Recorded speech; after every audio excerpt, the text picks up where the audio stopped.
Olá, tudo bem? Eu sou o professor Alexandre Botelho, aqui da Concurseria, e hoje eu quero conversar com você sobre a Teoria Geral dos Direitos Humanos. Vamos lá? Tudo bem? Vamos conversar um pouquinho então sobre a Teoria Geral dos Direitos Humanos? Vamos lá. O que eu trouxe aqui para vocês? Primeira, uma ideia dos direitos humanos.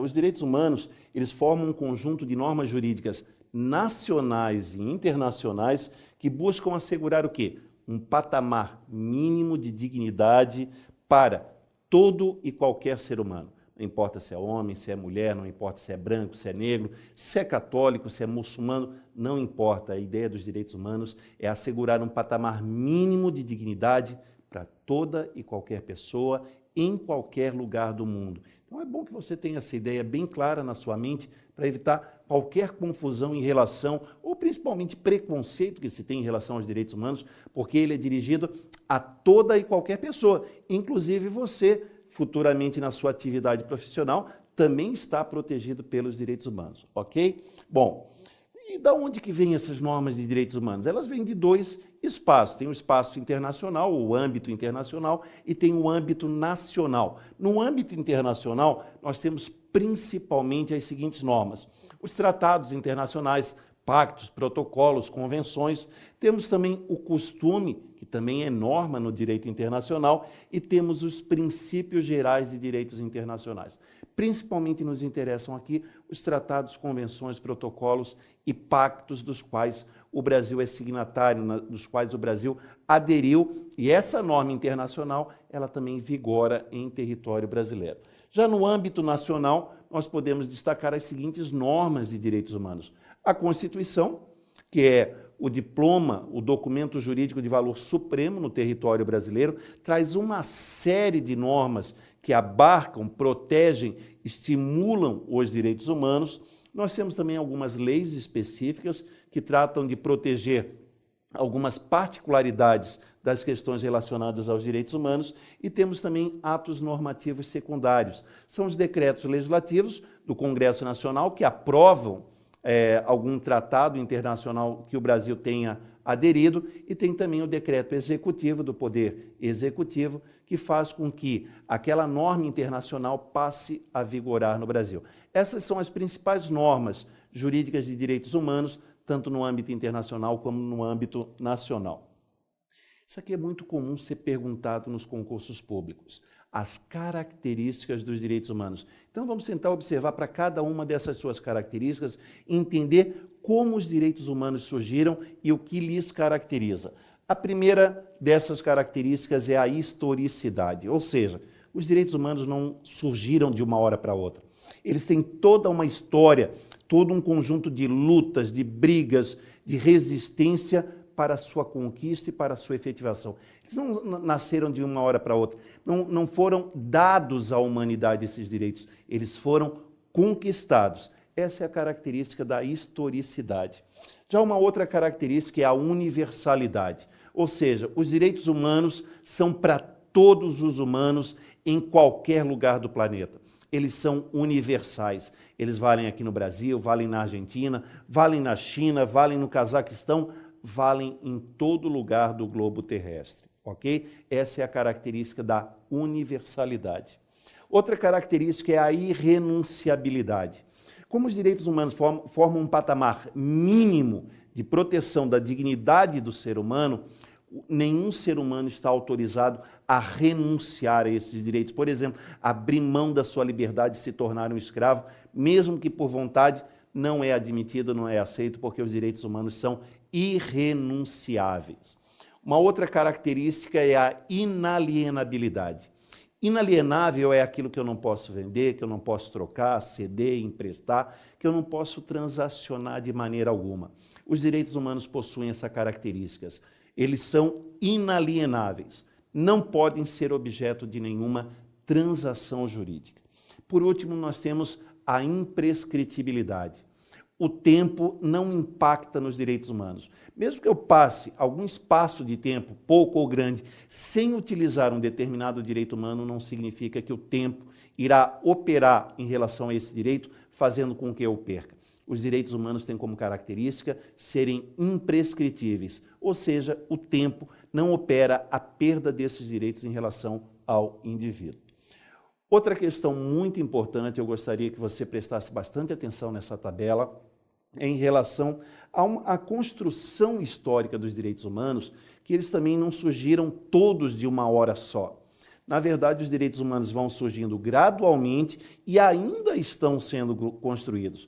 Mas nós temos isso daqui, essa tabela que eu preparei para você, que ela foi tirada da obra do professor Norberto Bobbio, um livro chamado A Era dos Direitos, que eu convido você numa outra oportunidade a ler, onde ele resume essa construção histórica dos direitos humanos a partir de 3 gerações, a palavra utilizada pelo Bobbio, ou 3 dimensões, a palavra utilizada atualmente. Então, nós temos aqui os direitos de primeira dimensão, segunda dimensão e terceira dimensão. É bem fácil você lembrar, é só lembrar do mote revolucionário francês: liberdade, igualdade, fraternidade. Liberdade representando os direitos de primeira dimensão, igualdade representando os direitos de segunda dimensão e fraternidade ou solidariedade representando os direitos de terceira dimensão. Eu trouxe aqui na linha de baixo uma característica de cada uma dessas dimensões de direitos. Os direitos de primeira dimensão, eles tratam dos direitos civis, dos direitos políticos, também chamados direitos negativos. São aqueles direitos que pedem apenas um não agir do Estado. Por isso a nomenclatura de direitos negativos. Quanto menos o Estado interfere na vida do cidadão, mais direitos de primeira dimensão ele possui, mais liberdade ele possui. Já os direitos de segunda dimensão, eles são direitos que exigem um agir do Estado. Então, nós temos os direitos sociais, educação, saúde, trabalho, temos os direitos culturais e econômicos. Os direitos de terceira dimensão são os direitos de fraternidade, direito de coletividade. Um exemplo muito interessante que a gente tem no artigo 225 da Constituição é o direito ao meio ambiente sadio para as atuais e futuras gerações. Ou seja, o Constituinte já está preocupado, inclusive, com aquelas pessoas que ainda vão nascer. E é um dever nosso deixar um meio ambiente sadio também para as futuras gerações. Outra coisa que se costuma cobrar muito, eu quero que você fique atento nisso, é o momento histórico do surgimento desses direitos. Os direitos de primeira dimensão eles vão surgir juntamente com a Revolução Francesa lá de 1789 e todo aquele ideário iluminista próprio da Revolução Francesa. Já os direitos de segunda dimensão, os direitos sociais, eles têm um arcabouço fático um pouquinho mais amplo. Começa com a Revolução Mexicana de 1917, pouco conhecida, mas lá está a origem desses direitos. A Constituição Mexicana de 17 regulamentou bastante os direitos dos trabalhadores e mais o documento que mais impacta realmente é a Constituição de Weimar, a Constituição da Alemanha de 1919, onde apresentou para o mundo, e o mundo ficou conhecendo, os chamados direitos sociais, que exigem um agir do Estado, por isso são chamados de direitos positivos, já que exigem uma ação que o Estado ofereça algo para o seu cidadão. Os direitos de terceira dimensão, eles têm um momento histórico muito emblemático, que é o final da Segunda Guerra Mundial, quando começam a surgir os direitos coletivos, direitos difusos, direito do consumidor, direito do meio ambiente, entre outros. Tá? Na linha de baixo eu trago um documento que caracteriza cada uma dessas dimensões, a primeira pela Declaração dos Direitos do Homem e do Cidadão, de 1789, a segunda dimensão, a Constituição de Weimar, de 1919, na Alemanha, e a terceira dimensão, a Declaração Universal dos Direitos Humanos, de 1948, da ONU, que em outra aula a gente vai conversar especificamente sobre a Declaração Universal. Na outra linha eu trago uma característica do Estado. O Estado da primeira dimensão é um Estado liberal, é um Estado não intervencionista. Já o Estado característico da segunda dimensão dos direitos humanos é um Estado liberal social, ou seja, é um Estado que busca agir, oferecer algo para o seu cidadão, e o Estado da terceira dimensão é um Estado social constitucional, ou seja, é um Estado pautado pela sua Constituição.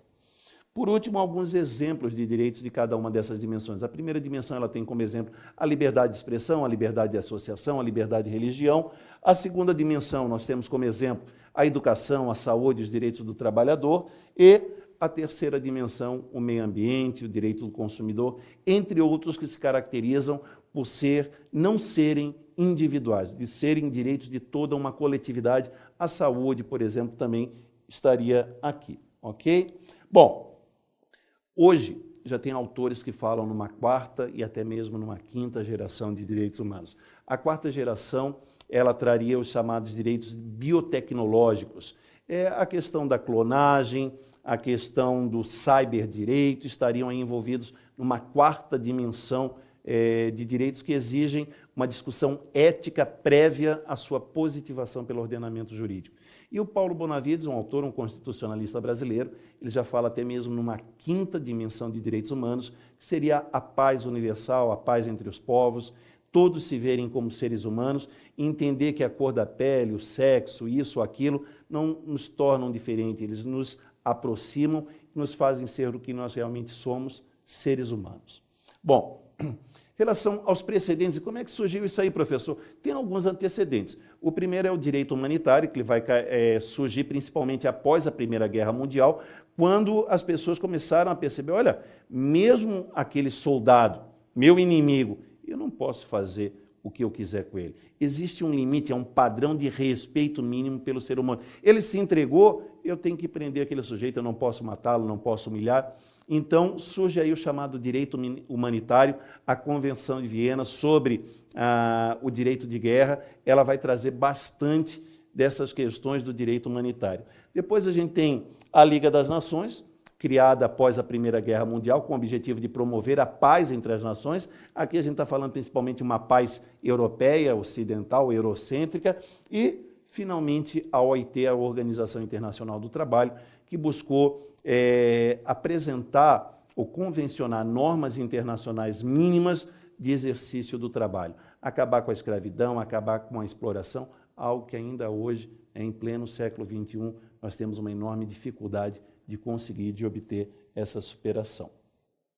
Outra questão interessante que eu gostaria que você prestasse atenção diz respeito aos sistemas de proteção dos direitos humanos. Então, nós temos basicamente duas estruturas. Uma global, que é encabeçada pela ONU, pela Organização das Nações Unidas, e outras regionais, conforme a área. Então, a gente tem a OEA, a Organização dos Estados Americanos, que trata de proteger os direitos humanos no continente americano. Nós temos também uma organização dentro da União Europeia, que forma o Sistema Europeu de Proteção aos Direitos Humanos, e temos também a Organização da Unidade Africana, que busca a proteção e a promoção dos direitos humanos no continente africano, ok? Bom, muita gente se pergunta, professor, eu ouço sempre falar do tratado, disso, o pacto, daquilo, mas e como é que isso é incorporado ao direito brasileiro? Ele é incorporado através das seguintes fases. Primeiro, há uma negociação. O Estado brasileiro, pelo seu presidente, pelos seus embaixadores, vai negociar junto àquele organismo internacional, seja a ONU, seja a OEA, do qual o Brasil faz parte, ou a OIT, OMC, Organização Mundial do Comércio, ele vai procurar fazer uma negociação e verificar que aquele documento a ser assinado atenda aos interesses do povo brasileiro. Num segundo momento, então, é feita a assinatura, que é um ato solene, indicando que o Brasil pretende aderir. Já está valendo, professor? Ainda não. Após a assinatura, o presidente envia uma mensagem ao Congresso Nacional com cópia do texto que ele assinou, indicando que o Brasil pretende aderir àquele tratado internacional. Então, o Congresso Nacional, se concordar, aprova através de um decreto legislativo. Posteriormente, há a ratificação e a promulgação mediante um decreto executivo, que aí sim, aquele documento internacional passa a ser norma jurídica válida e obrigatória. É uma lei como qualquer outra, apenas a origem é que é um pouquinho diferente. Então, atenção para isso, o tratado internacional, que nós chamamos de tratado internacional, ele tem plena validade no Brasil. Ele vale como qualquer outra norma, como qualquer outra lei, quer você goste ou não. O que eu gosto, o que você gosta, é o que menos importa. O que importa é o que o Brasil aprovou e vale como lei. Bom, os tratados internacionais sobre direitos humanos, se eles forem aprovados da mesma maneira que se aprova uma emenda à Constituição, ou seja, 2 votações na Câmara, 2 votações no Senado, 3/5 dos votos em cada uma dessas votações, esses tratados internacionais eles vão ser recepcionados pelo ordenamento jurídico brasileiro com o mesmo status de norma constitucional. Ou seja, mesmo não estando na Constituição, a hierarquia, a posição dele no ordenamento jurídico é idêntica à de uma emenda à Constituição, certo? Então, isso aí é muito importante, isso aí é fruto da emenda constitucional número 45, de 2004, e muita gente não se atentou para isso. Agora, é qualquer tratado internacional? Não. Apenas os tratados internacionais sobre direitos humanos. Se eles forem aprovados, da mesma maneira que se aprova uma emenda à Constituição, eles, então, são equivalentes a uma emenda constitucional. Já os demais tratados não aprovados da maneira que se aprova uma Constituição, de acordo com o STF, Supremo Tribunal Federal, eles têm um status supralegal. Olha só o que significa essa palavra. Eles estão acima das leis, mas abaixo da Constituição, certo? Lembra daquela pirâmide da hierarquia, né? A pirâmide do Kelsen? Então, eu tenho a Constituição em cima, antigamente, logo abaixo, eu tinha as leis. Agora, a gente tem uma faixa intermediária com os tratados internacionais que não foram aprovados da maneira como descrito anteriormente, que está lá no artigo 5º, parágrafo 3º da Constituição. Então, essas normas, essas aqui, ó, elas são infraconstitucionais, estão abaixo da Constituição, mas são supralegais, levando muita gente hoje a falar, inclusive, além de um controle de constitucionalidade, ou seja, verificar se a lei é ou não adequada à Constituição, alguns autores já falam também de um controle de convencionalidade, principalmente a partir da Convenção de São José da Costa Rica, exigindo aí também que toda a legislação brasileira passe por uma filtragem de convencionalidade. Bom, vamos adiante. Dentro do sistema de proteção global, a gente tem a ONU, a Organização das Nações Unidas, que ela é responsável pela coordenação desse sistema global de direitos humanos, e a OEA, a Organização dos Estados Americanos, ela tem esse papel dentro do continente americano. Lembro para você, América do Sul, América Central e América do Norte, em que pese Estados Unidos e Canadá ainda não têm ratificado o Pacto de São José da Costa Rica, mas a OEA se aplica a todo, ela tem ingerência em todo o continente americano. Bom, a ideia da ONU é bem simples. Todos os seres humanos nascem livres e iguais, em dignidade e em direitos. Todos nós nascemos iguais. Ninguém nasce melhor, ninguém nasce pior, não importa o local de nascimento ou o ambiente econômico e social que você nasceu. Todos nós nascemos iguais. Essa é a ideia básica da ONU, que está no artigo 1º da Declaração Universal dos Direitos Humanos. Dotados de razão e de consciência, devemos agir uns para com os outros, sempre com espírito de fraternidade, que é aquela ideia essencial dos direitos de terceira dimensão. Bom, em relação ao sistema americano, os estados do continente americano, eles resolveram adotar uma série de instrumentos internacionais, não é só o Pacto de São José da Costa Rica, existem outros tratados internacionais, alguns eu vou conversar com vocês numa outra aula, mas decidiram então, com base em um sistema regional de promoção e proteção dos direitos humanos, que ficou conhecido como Sistema Interamericano de Direitos Humanos, certo? Bom, vamos adiante.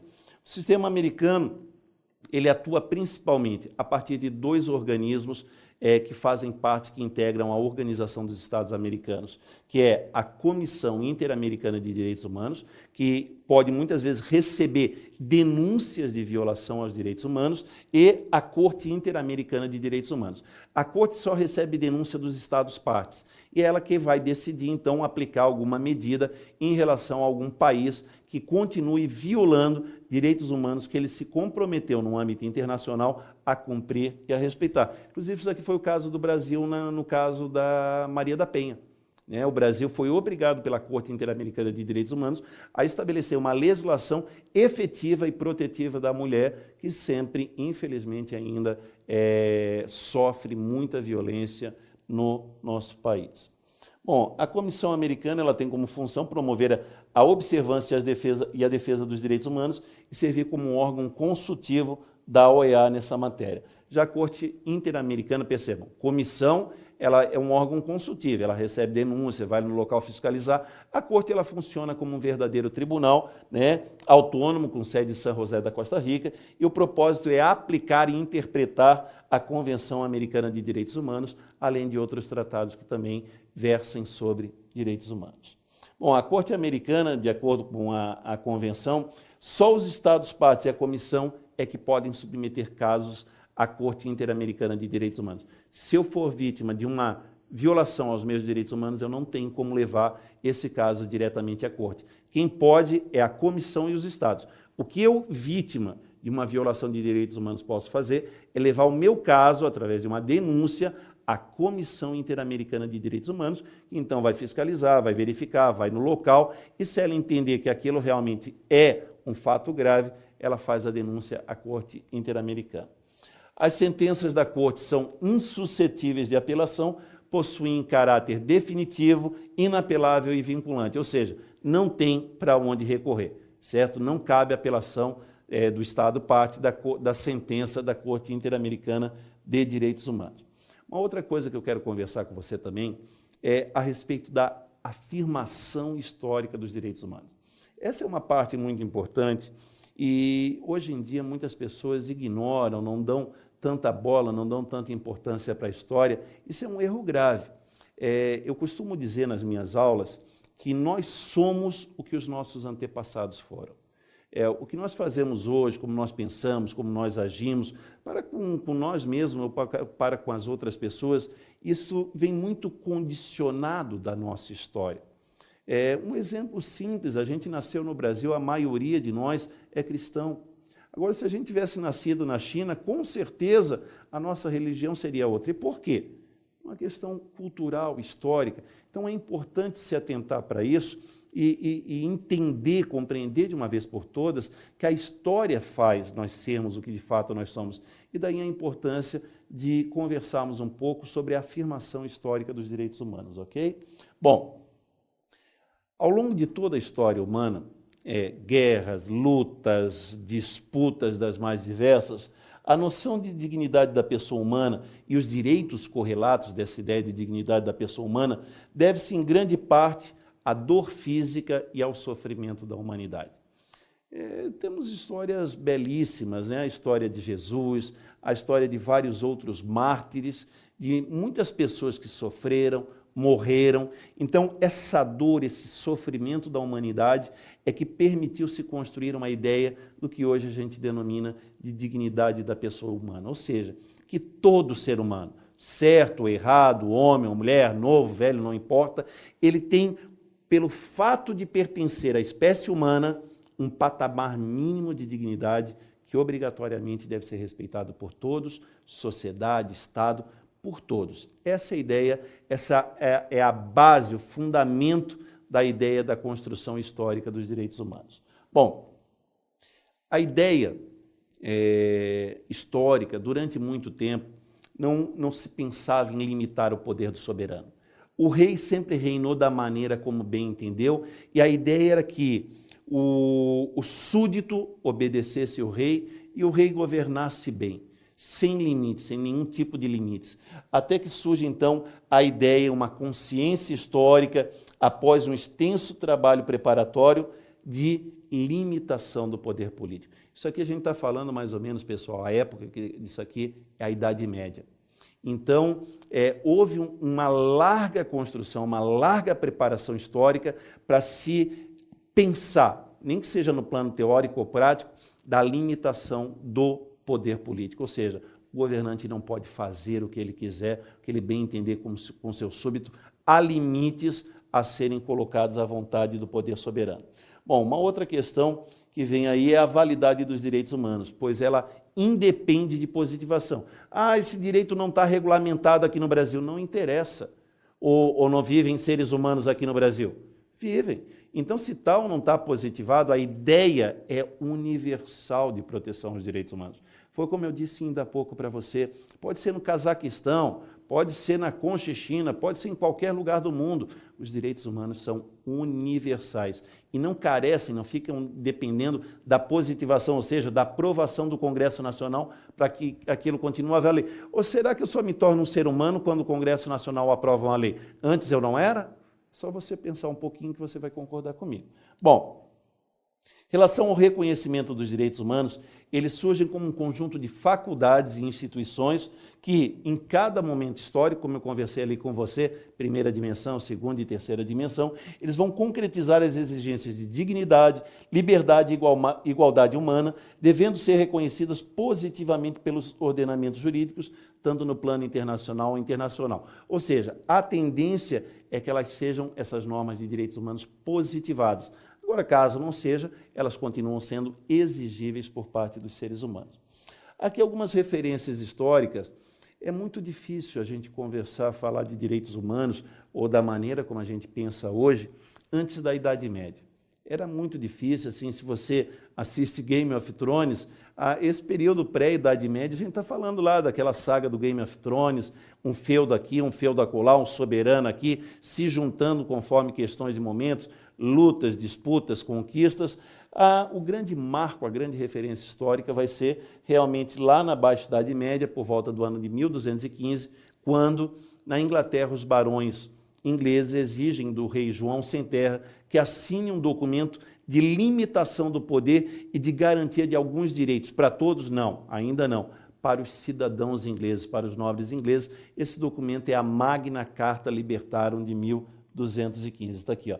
A Magna Carta, ela vai elencar as principais prerrogativas que eram garantidas aos súditos ingleses. Mas a gente tem que imaginar, súdito aqui ainda não é qualquer pessoa não, tá? São os nobres. Então, lá a Patuleia não era ainda beneficiada, tanto é que a Magna Carta, ela foi muito pouco respeitada e vários outros documentos se seguiram a Magna Carta no sentido de reforçar o seu conteúdo e o seu significado e alcance. Durante o reinado dos Stuarts, o parlamento inglês, na tentativa, mais uma vez, de limitar o poder real, ele vai, então, editar o Habeas Corpus Act, em 1679. Mas, professor, eu ouvi falar que o habeas corpus já estava lá na Magna Carta, no artigo 39. É verdade, ele estava lá, mas nunca foi respeitado. Aliás, uma outra curiosidade, talvez você não saiba, o habeas corpus era uma ordem muito parecida com o que hoje está se falando aí, de condução coercitiva. O juiz dava a ordem de habeas corpus para que aquele que estava sendo processado viesse à presença dele, comparecesse a juízo para prestar os seus esclarecimentos. Com o passar do tempo, é que o habeas corpus foi utilizado para evitar a prisão ilegal, o abuso de autoridade. Então, houve até uma mudança interessante aí, de uma ordem que era usada para trazer o preso na presença do juiz para um instrumento de garantia da liberdade contra ilegalidades ou abuso de poder. Na Inglaterra também, vejam, a Inglaterra é um celeiro dessa base liberal humanística que ainda hoje a gente procura estabelecer. Nós temos o Bill of Rights de 1689, que é uma carta, um rol de direitos que vai então institucionalizar, pelo menos na Inglaterra, a divisão dos poderes, a separação dos poderes, como muito bem teorizada pelo Montesquieu na obra O Espírito das Leis. Bom, temos ainda como documento, já que a gente está falando aqui de afirmação histórica, a Declaração da Virgínia, de 1776, tratada por muitos como o registro de nascimento dos direitos humanos na história. Os norte-americanos, evidentemente muito influenciados pelos ingleses, eles buscam então positivar um arcabouço mínimo de proteção, especialmente das liberdades dos seres humanos. Temos ainda na França a Declaração dos Direitos do Homem e do Cidadão, de 1789, que vai confirmar todo aquele ideário iluminista, principalmente traduzido no mote revolucionário francês: liberdade, igualdade, fraternidade. Bom, agora uma coisa interessante, que até a própria palavra declaração, eu só declaro algo que já existe. Então, os direitos que foram declarados em 1789, presumimos a sua existência anterior, que você só declara o que já existe. Esses direitos derivam da natureza humana, são chamados de direitos naturais, são direitos abstratos do homem e não apenas dos franceses, dos ingleses, dos italianos, são direitos de todo o homem, do ser humano. Aqui a palavra homem num sentido de espécie, de todo ser humano, homem, mulher, novo, velho, branco, negro, não importa a sua condição.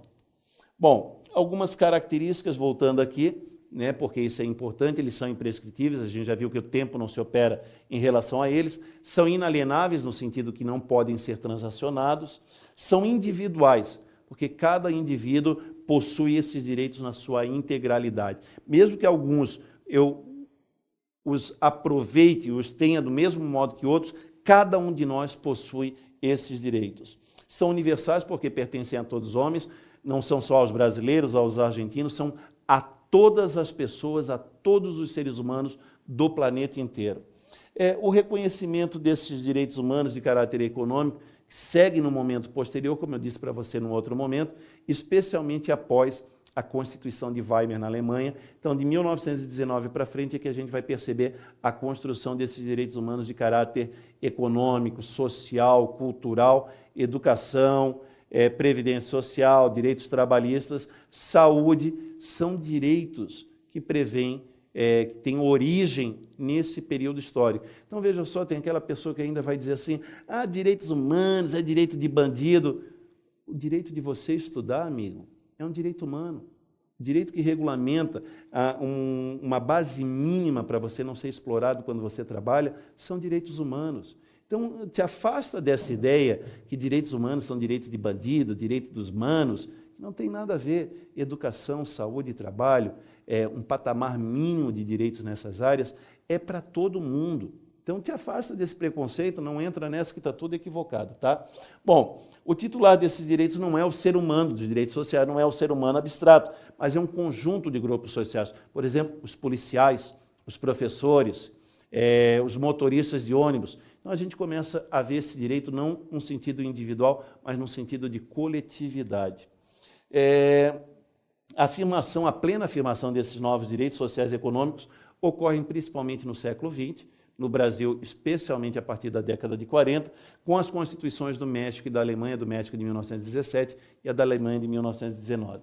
A primeira constituição a elevar os direitos sociais foi a Constituição do México, em 1917, e depois, né, o México, nessa Constituição, ele regulamentou a limitação de jornada. Antigamente, o sujeito era obrigado a trabalhar 12, 14 horas por dia. Hoje, a gente tem uma limitação de 8 horas. Daí, continua achando que isso é direito de bandido, amigo? Então, aqui ó, é a limitação, isso aqui é um direito humano, regulamentar a tua jornada de trabalho, as condições do teu trabalho. Isso são direitos humanos. Os direitos humanos estão aí lutando por um direito, por uma melhora na qualidade de vida de todo mundo, não é só de um grupo específico, não. Bom, a Constituição de Weimar assegurou os direitos sociais também, ela é bastante famosa, vamos em frente. E tem aqui um outro marco da afirmação histórica dos direitos humanos muito importante, que é o ano de 1948, havia terminado a Segunda Guerra Mundial. Então, as nações do mundo inteiro, reunidas na ONU, ainda apavoradas com tudo que tinha acontecido, que ficou sabendo que tinha acontecido na Segunda Guerra Mundial, eles resolvem, então, apresentar ao mundo a Declaração Universal dos Direitos Humanos, que é um documento básico e central na ideia de proteção e de promoção dos direitos humanos. Eu vou fazer um pequeno intervalo e, na sequência, eu volto a conversar um pouco mais com você. Até já.